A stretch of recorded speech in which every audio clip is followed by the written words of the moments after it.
দফা এক দাবি, ফারুক ওয়াসিফ কবে যাবি? স্বজনপ্রীতি বন্ধ করো, ফারুক তুমি সরে পড়ো। আবার কেউ বলছেন টিআইবি বাঁচাও, ফারুক ওয়াসিফ হটাও। এমন সব ধারালো স্লোগান সংবলিত প্লাকার্ড হাতে রাজপথে নেমেছেন সচেতন সাংবাদিক ও নাগরিক সমাজের প্রতিনিধিরা। প্রেস ইনস্টিটিউট বাংলাদেশ পিআইবির মহাপরিচালক ফারুক ওয়াসিফের পদত্যাগের দাবিতে উত্তাল হয়ে উঠেছে রাজপথ।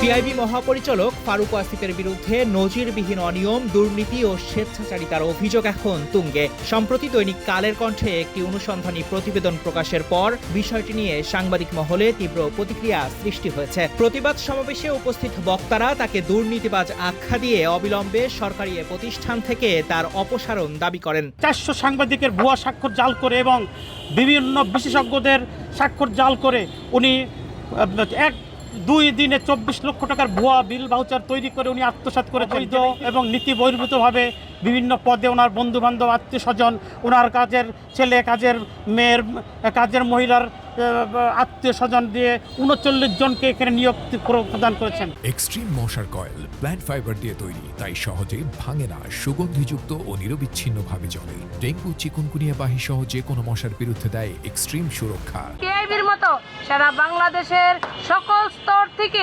দুর্নীতি, অন্যায়, অবিচার রুখে দাঁড়াবো ইনশাআল্লাহ। সরকার আমরা আশা করেছিলাম, ডক্টর ইউনূসের সরকার একটা ভালো সরকার আমরা আশা করেছিলাম। মুখ্যমন্ত্রীর কাছে আহ্বান জানাবো, আপনি যত তাড়াতাড়ি সম্ভব এই ফারুক সাহেবকে সরিয়ে এখানে একটা যোগ্য, অভিজ্ঞ একটা মহাপরিচালক দিবেন। অথচ লেখক, কলামিস্ট ও সাংবাদিক হিসেবে ফারুক ওয়াসিফ দীর্ঘদিন ধরে দুর্নীতির বিরুদ্ধে উচ্চকণ্ঠ ছিলেন।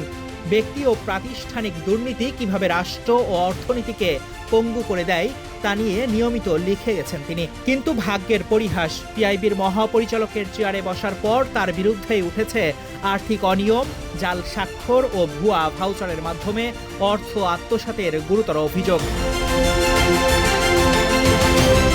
গত 5 মার্চ কালের কণ্ঠে ফারুক ওয়াসিফ আপনিও শিরোনামে একটি অনুসন্ধানী প্রতিবেদন প্রকাশ হবার পর থেকেই সরব হয়ে উঠেছেন পেশাদার সাংবাদিক ও সচেতন সমাজ। তাদের দাবি, একটি জাতীয় প্রতিষ্ঠানের মর্যাদা রক্ষায় অবিলম্বে তদন্ত সাপেক্ষে তাকে বহিষ্কার করতে হবে। তারেক রহমান, কালের কণ্ঠ।